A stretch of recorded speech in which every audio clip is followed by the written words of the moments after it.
My cousin told everyone at my daughter's graduation that I didn't deserve to be there.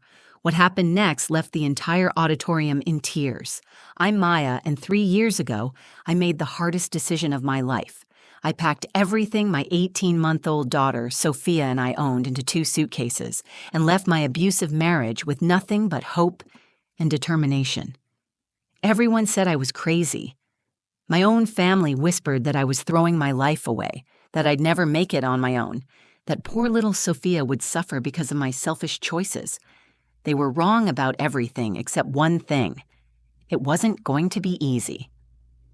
For the past 3 years, I've worked 2 jobs while taking online nursing classes. During the day, I serve coffee and pancakes at Danny's Diner, smiling at customers even when my feet ache and my back screams from being on my feet for 8 hours straight. At night, after Sophia goes to bed, I stock shelves at Target until 2 in the morning, then come home to study for exams by the light of my laptop screen. Some nights, I'd fall asleep at the kitchen table with my textbook still open, only to wake up to Sophia gently shaking my shoulder, saying, "Mom, you fell asleep studying again." But Sophia never complained. Not once. She'd make herself breakfast when I overslept, walk herself to school when I had to leave early for work, and do her homework quietly while I studied mine. She watched me struggle, watched me cry from exhaustion, watched me question whether I was doing the right thing for both of us. But she also watched me refuse to give up. Now here we are at Lincoln High School's graduation ceremony, and my baby girl isn't a baby anymore. She's the valedictorian, the girl who maintained a 4.0 GPA while helping her single mother chase impossible dreams. She's wearing her cap and gown, sitting on that stage with the other honor students, and I've never been more proud of anything in my entire life. But I'm not just here as Sophia's mother today. I have a secret that nobody knows, not even Sophia. Hidden in my purse, underneath my wallet and car keys, is another diploma, one with my name on it, one that represents 3 years of 18-hour days, countless tears, and more determination than I knew I possessed. Last week, I officially became a registered nurse. I wanted to tell Sophia immediately, but something held me back.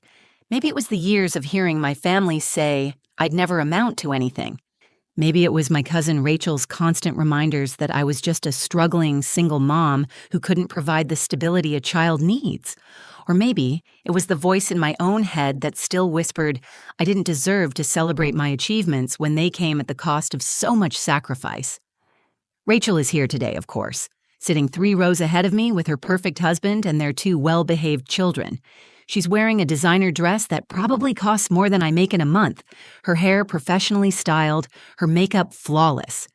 Next to her sits her friend Lisa, who has made it her personal mission to remind me at every family gathering that I'm the cautionary tale, the one who made all the wrong choices. I can see them whispering to each other, occasionally glancing back at me. I'm wearing my best dress, a navy blue number I found at Goodwill, and altered myself to fit properly. My shoes are comfortable flats. Because I can't afford to buy heels, I'll only wear once. My hair is pulled back in a simple ponytail because I didn't have time or money for a salon appointment. I look exactly like what I am, a working mother who scraped together every penny to be here for her daughter's big day. The ceremony is about to begin, and my heart is pounding so hard I can hear it in my ears. Sophia catches my eye from the stage and gives me the biggest smile, the same smile that has gotten me through every difficult moment of the past 3 years. She mouths, "I love you, Mom," and I mouth it back, touching the diploma in my purse. I have no idea that in the next hour everything is about to change.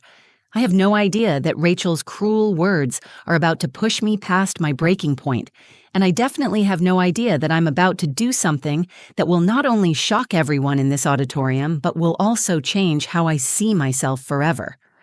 The principal steps up to the microphone, and Sophia's graduation ceremony begins.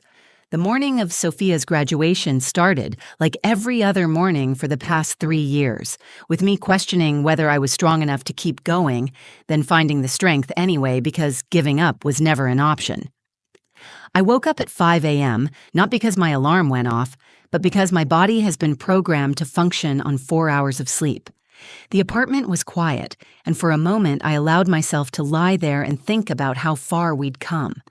3 years ago, this tiny two-bedroom apartment felt like a palace compared to the house, where Sophia and I walked on eggshells every day. The walls here don't echo with angry voices or the sound of fists hitting kitchen counters. Instead, they're covered with Sophia's honor roll certificates, her artwork from elementary school that I couldn't bear to throw away, and a single photo of the two of us from last Christmas, the first Christmas where we both looked genuinely happy. I made coffee in the same chipped mug I've used every morning since we moved here, the one Sophia decorated for me at a pottery painting place when she was 15. She'd saved her babysitting money for weeks to surprise me, and when she presented it with "World's Strongest Mom" painted in bright purple letters, I cried right there in the pottery studio. The owner probably thought I was having some kind of breakdown, but those were tears of pure gratitude. My daughter saw strength in me when I could barely see it myself. By 6 a.m., I was already dressed for work, but today was different. Today, I wouldn't be going to Danny's Diner to serve endless cups of coffee to construction workers and office employees. Today, I wouldn't be asking, "Would you like hash browns or toast with that?" with a smile that sometimes felt painted on. Instead, I was going to watch my daughter graduate as valedictorian from Lincoln High School. Sophia emerged from her bedroom wearing her graduation dress, a beautiful lavender dress we'd found at TJ Maxx 2 months ago. She looked so grown up, so poised, and I had to grip the kitchen counter to steady myself against the wave of emotion that hit me. Where had my little girl gone? When did she become this confident young woman who could deliver a valedictorian speech to hundreds of people without breaking a sweat? "Mom, you're staring," she said with a laugh, the same laugh she's had since she was 3 years old. "Are you going to cry before we even get to the school?" "I'm not crying," I lied, wiping at my eyes. "I'm just proud. So incredibly proud of you, baby girl." She walked over and hugged me, and I breathed in the smell of her shampoo, trying to memorize this moment. "Mom, I need you to know something.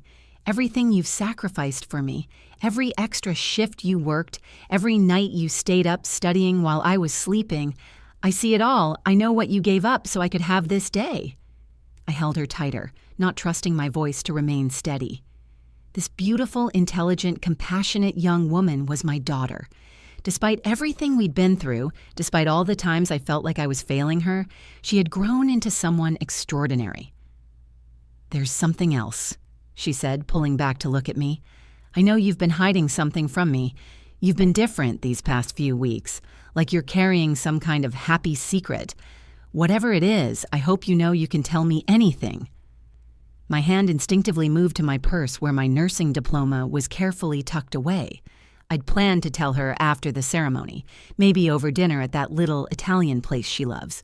But looking at her now, so mature and perceptive, I almost blurted it out right there in our tiny kitchen. "After your graduation," I promised her, "I have something to share with you that I think will make this day even more special." She smiled and kissed my cheek. "I can't wait, Mom, but right now we need to get going or we'll be late for my own graduation." As we drove to Lincoln High School, I thought about how this day represented so much more than Sophia's academic achievement.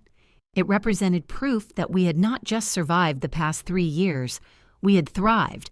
Every sacrifice had been worth it to see her in that cap and gown, to watch her walk across that stage knowing she had earned every honor through her own hard work and determination. I had no idea that before this day was over, I would discover just how much strength I really had inside me. The Lincoln High School parking lot was buzzing with excitement as families arrived for the graduation ceremony. I watched other parents emerge from their cars, fathers in press suits, mothers in elegant dresses, grandparents with cameras already flashing.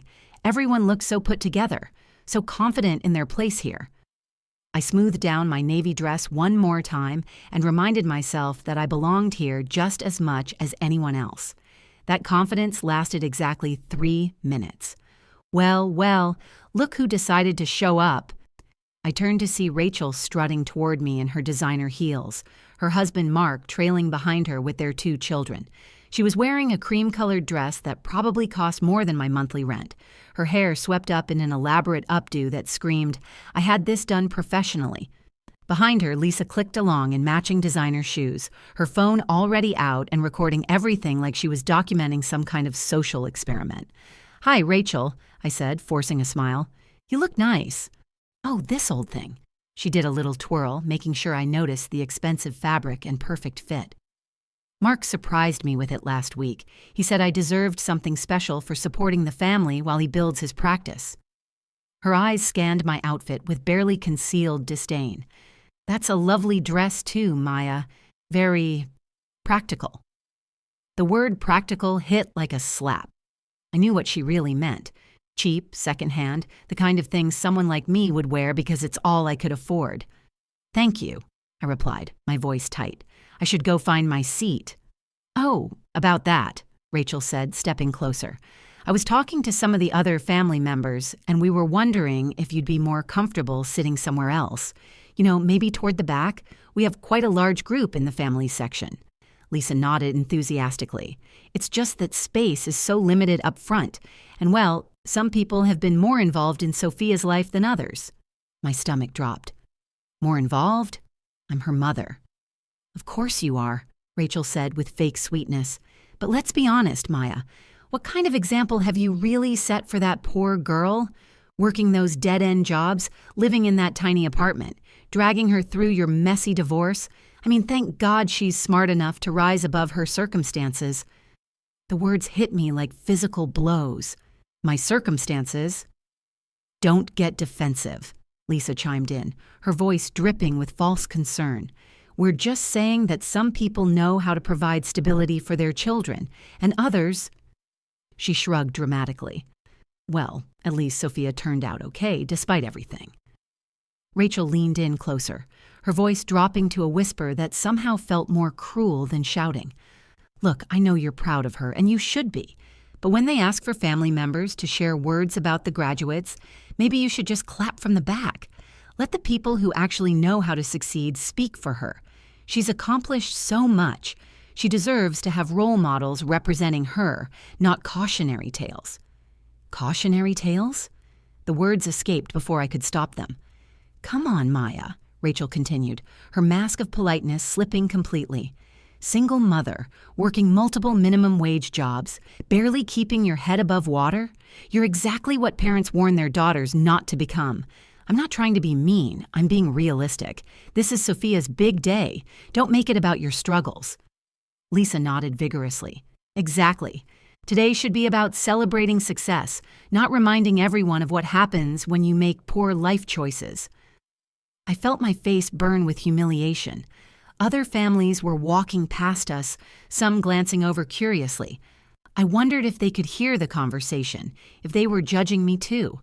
My hand instinctively went to my purse, where my nursing diploma was hidden.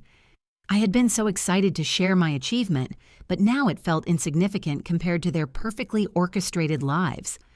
I just think, Rachel continued, checking her phone like this conversation was boring her, that Sophia has worked too hard to have her graduation overshadowed by reminders of hardship. She's going to do great things, and she deserves to be surrounded by people who understand what success looks like. My throat felt tight, like I was choking on years of accumulated shame and judgment. Every insecurity I'd ever felt about my choices, every moment I'd questioned whether I was enough for Sophia, came rushing back.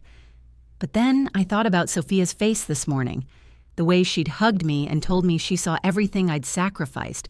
I thought about the diploma in my purse, the one that represented 3 years of 18-hour days and refusing to give up on my dreams. And for the first time in 3 years, I felt something stronger than shame. I felt anger. I stood there in the parking lot watching Rachel and Lisa walk away toward the school entrance, their laughter echoing behind them like the sound of breaking glass. My hands were trembling, not from nervousness anymore, but from pure, white-hot rage. 3 years of their condescending comments, 3 years of being treated like I was somehow less than human, because I had the audacity to leave a bad situation and rebuild my life. 3 years of having my worth measured by my bank account instead of my character. I pulled out my phone and stared at it for a long moment. My fingers hovered over Sophia's contact. But what could I say? Hey, honey, your cousin just reminded me that I'm a failure and shouldn't embarrass you by existing in public? That wasn't fair to her. This was her day, her moment, and she shouldn't have to carry the weight of other people's cruelty. But as I stood there, something shifted inside me. Maybe it was the memory of Sophia's words that morning, telling me she saw everything I had sacrificed. Maybe it was the feel of my nursing diploma in my purse, proof that I had accomplished something meaningful despite everyone's predictions of failure.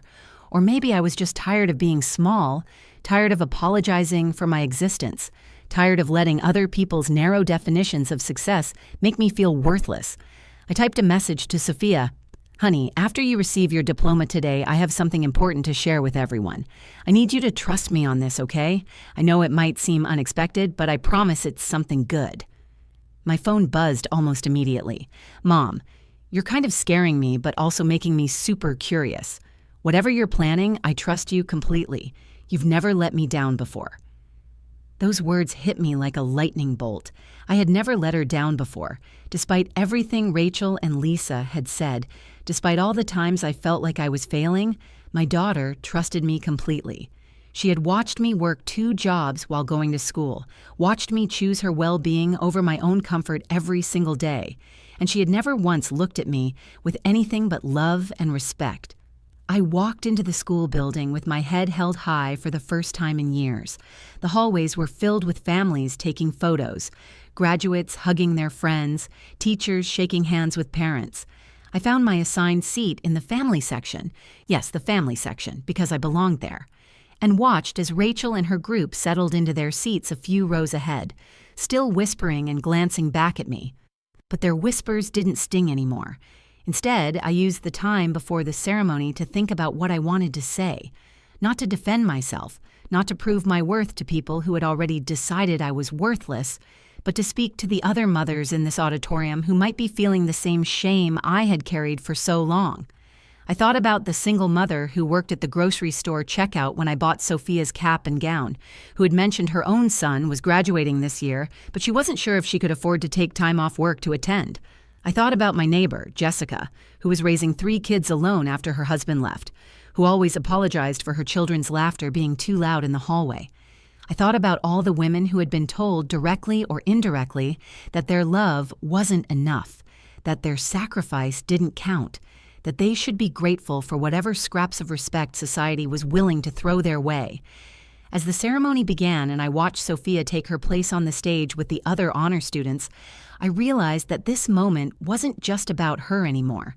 It was about every single mother who had ever been made to feel like she needed to apologize for existing, every woman who had ever been told that her dreams were less important than other people's comfort, every person who had ever been judged for their circumstances rather than their character. The principal began calling names, and graduates started walking across the stage to receive their diplomas. My heart was pounding, but not from fear anymore. I was pounding with purpose, with determination, with the kind of clarity that comes when you finally understand that you have nothing left to lose and everything to gain. When Sophia's name was called and she walked across that stage, diploma in hand, smile radiant, I knew exactly what I had to do. I was going to stand up, walk to that microphone, and tell the truth. Not Rachel's version of the truth, not society's version of the truth, but my truth. The truth about strength, about sacrifice, about what it really means to be a role model, and I was going to do it with my head held high. The moment came faster than I expected. Principal Martinez stepped up to the microphone and announced, "We'd now like to invite family members to share brief words of congratulations for our graduates." I watched Rachel immediately start to rise from her seat, her practiced smile already in place, clearly preparing to deliver some polished speech about Sophia's achievements that would somehow make it sound like the whole family deserved credit. But before she could take a single step forward, I was on my feet. My legs felt steady for the first time all day as I walked down the aisle toward the stage. I could hear the murmur of surprised voices behind me, could feel hundreds of eyes following my movement. Rachel's mouth fell open, and Lisa actually gasped loud enough for people 3 rows away to hear. But I kept walking, my hand clutching my purse, my heart hammering with purpose rather than fear. As I approached the microphone, I caught Sophia's eye. She was sitting on the edge of her chair on the stage, her cap slightly askew, her eyes wide with curiosity and what looked like pride. She gave me the tiniest nod, and that was all the encouragement I needed. I stepped up to the microphone and looked out at the sea of faces. The auditorium had fallen completely silent, waiting to hear what the single mother in the second-hand dress had to say. For a split second, the old Maya wanted to shrink away, to mumble a quick congratulations and hurry back to her seat, but that Maya was gone.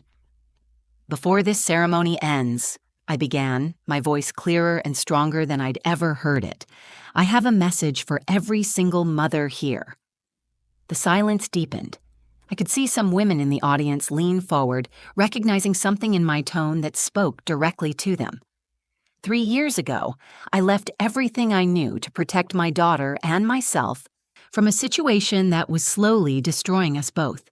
People told me I was making a terrible mistake, that I was ruining my child's future, that I was being selfish and irresponsible. My voice grew stronger with each word.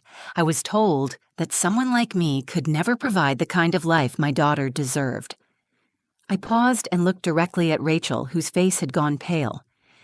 I was told that I should know my place, that I should stay quiet and let the real role models speak. Reaching into my purse, I pulled out my diploma and held it high enough for everyone to see. Today, my daughter Sophia graduates as valedictorian of Lincoln High School. My voice cracked slightly with emotion, but I pushed through, and today I graduate as a registered nurse. The auditorium erupted, not just polite applause, but genuine, thunderous applause mixed with cheers and even some whistles. I saw tears in the eyes of women throughout the crowd, and several single mothers I recognized from around town were on their feet, clapping with tears streaming down their faces. But I wasn't finished. To every single mother who has been told she's not enough, I continued, my voice rising above the applause, who has been told to sit in the back and stay quiet, who has been made to feel like her love and sacrifice don't matter. You are enough. Your love is enough. Your sacrifice is enough. And your dreams matter just as much as anyone else's. The applause grew even louder. I saw teachers wiping their eyes, fathers nodding in approval, and grandparents smiling with genuine respect. But most importantly, I saw other single mothers standing up, their faces shining with recognition and hope. I worked 2 jobs while going to school because I wanted to show my daughter that it's never too late to chase your dreams. I wanted her to know that setbacks don't define you, that other people's judgments don't determine your worth, and that the only person who gets to decide what you're capable of is you. Suddenly, Sophia was on her feet, her cap flying off as she ran down from the stage. She didn't care about protocol or ceremony rules. She just ran straight to me and threw her arms around my neck. The microphone picked up her whispered words. "Mom, I am so proud of you. I have always been so proud of you." The entire auditorium rose in a standing ovation that seemed to go on forever. I looked out at the crowd through my tears and saw Rachel sitting rigidly in her seat, her face flushed with what I hoped was shame. Lisa had actually put her phone away and was staring at her hands, but they didn't matter anymore. What mattered was the woman in the 5th row who was crying and mouthing "thank you" to me. What mattered was the teenager who was looking at her own single mother with new appreciation. What mattered was Sophia, still holding me tight, whispering that she loved me. I had found my voice, and I had used it not just to defend myself, but to lift up every woman who had ever been made to feel small. The standing ovation seemed to last forever, but eventually the crowd settled back into their seats, and the ceremony continued. I walked back to my row on shaking legs, still clutching my diploma, still feeling Sophia's arms around me, still hearing the echo of hundreds of voices cheering, not just for my achievement, but for something much bigger than that. As Principal Martinez called the remaining names and the ceremony wrapped up, I noticed something different in the way people looked at me. The sideways glances were still there, but they weren't filled with pity or judgment anymore. They were filled with respect, with curiosity, with something I hadn't seen directed at me in years: admiration. The moment the ceremony officially ended, people started approaching me. The first was a woman I'd never met before, probably in her 40s, with tired eyes and work-worn hands. "Excuse me," she said, touching my arm gently. "I'm Sarah. My son graduated today, too, and I almost didn't come because I felt like I didn't belong here.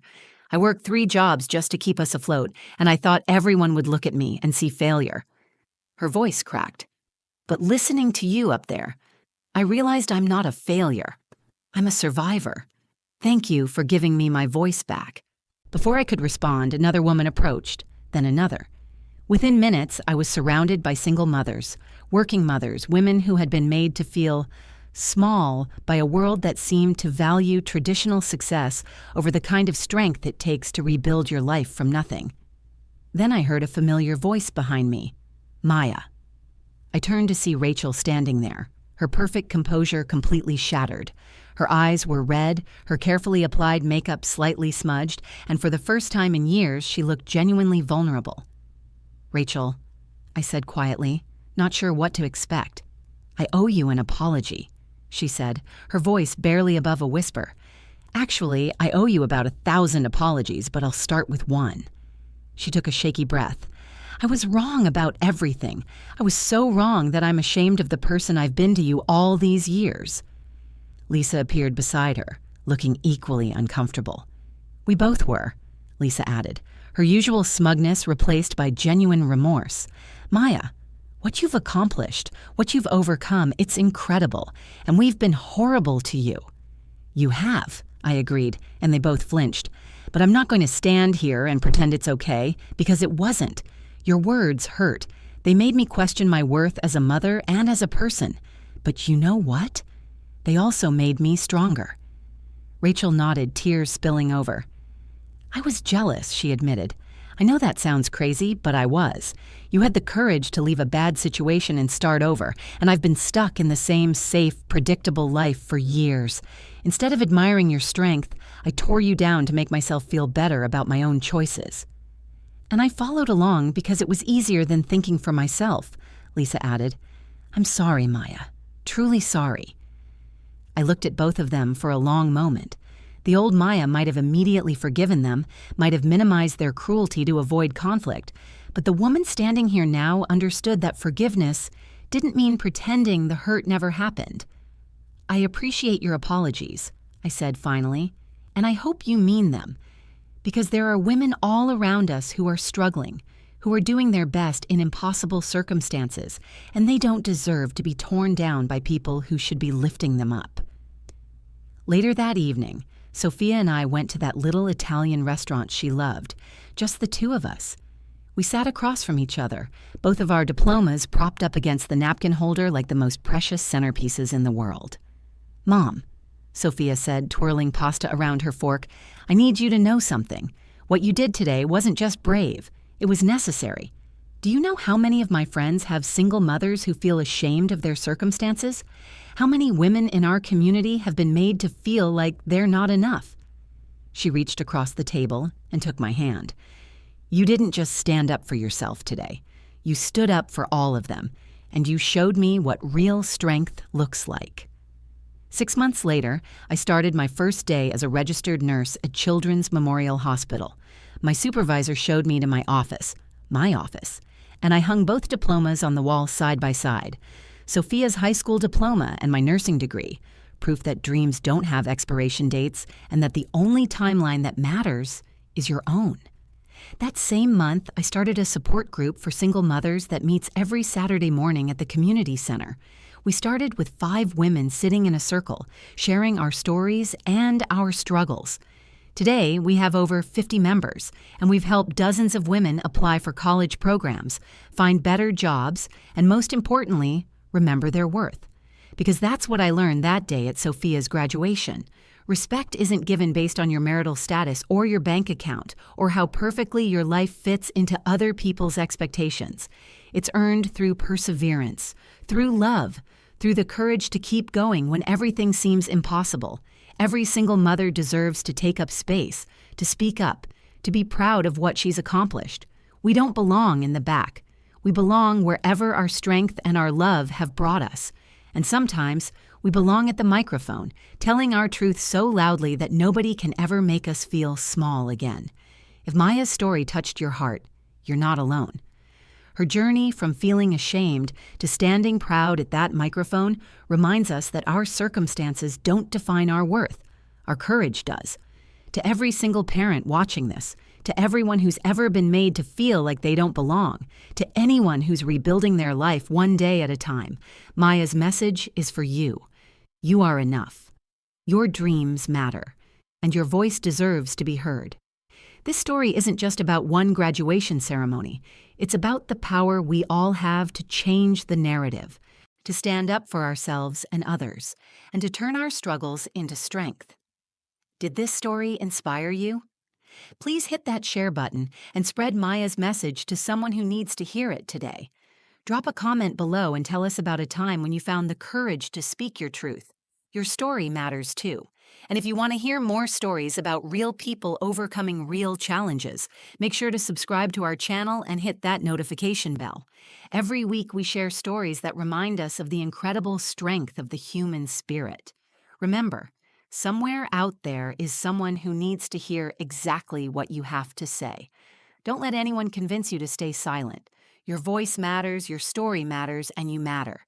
Thank you for watching, and we'll see you in the next story.